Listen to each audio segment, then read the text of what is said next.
Today, we're diving into one of the most chilling and just plain perplexing cold cases I've ever come across. It's the story of Dorothy Jane Scott. It all started on a spring night back in 1980, and it left behind this horrible legacy of fear, taunting phone calls, and a mystery that, to this day, has never been solved.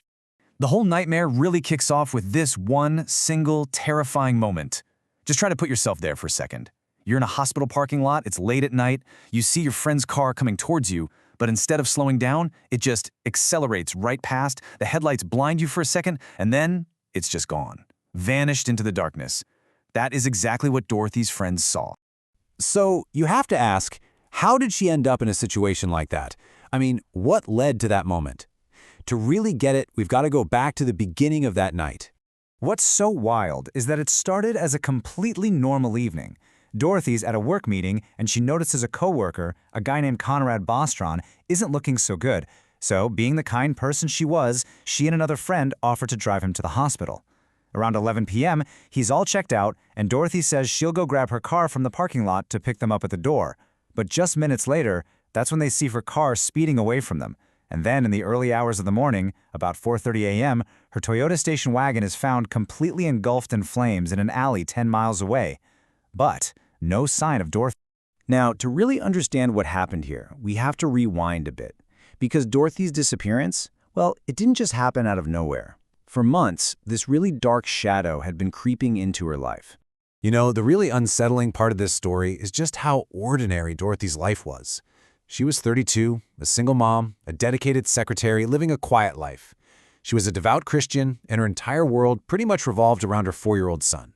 By all accounts, she wasn't the kind of person who had enemies or was mixed up in anything dangerous. But in the months right before she was taken, that quiet life was just completely shattered. An anonymous man started calling her over and over again at our office. And these calls, they were incredibly disturbing. This really shows you the kind of psychological terror she was dealing with. This caller had this chilling split personality. One minute, he's telling her how much he loves her, and in the very next breath, he's threatening to kill her. He even left a single dead rose on her car's windshield. I mean, what an awful, ominous sign of his obsession. One call in particular just horrified her. He actually told her this, word for word, "I will get you alone and cut you up into bits so no one will ever find you." I mean, that's not just some vague threat. That's a promise of absolute brutality. It must have terrified her. And Dorothy knew she was in serious danger. She wasn't just sitting back and letting it happen. She actually started taking karate lessons so she could defend herself. She was even thinking about buying a handgun for protection. She was actively trying to fight back and reclaim her sense of safety.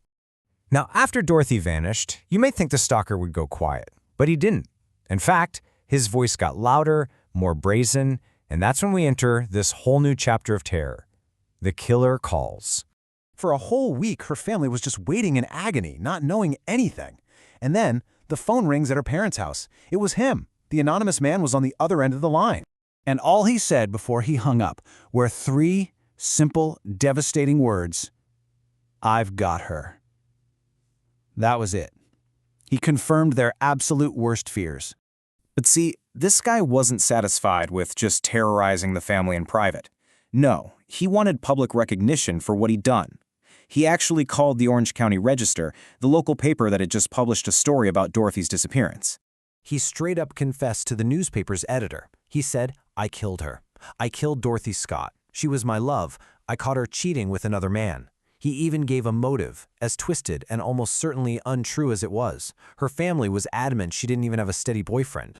So this brings up a huge question, right? In a high-profile case like this, you get all sorts of crackpots calling in with false confessions. How did the police have any idea that this was the real guy? Well, the caller revealed 2 key details that had not been released to the public. He knew that her coworker was in the hospital specifically for a black widow spider bite, and he knew that Dorothy had changed her scarf from black to red earlier that night. These were tiny little facts that only someone who was there, or the killer himself, could have possibly known. And that's what convinced investigators they were dealing with the real person. But even with that confession, the case went cold. Years started to pass. And for Dorothy's family, the nightmare was so far from over. It just entered this new, agonizing phase of waiting and not knowing. For 4 long years, that voice continued to haunt Dorothy's parents. He would call them, often on Wednesday afternoons, just to torment them. Sometimes he'd say he still had Dorothy, other times he'd say he'd killed her. It was just this unbelievably cruel, prolonged act of psychological torture. Then, in August of 1984, more than 4 years after she vanished, there was a breakthrough. A construction worker, out at a remote site, discovered what looked like human bones. It didn't take long. Dental records quickly confirmed the remains belonged to Dorothy Scott.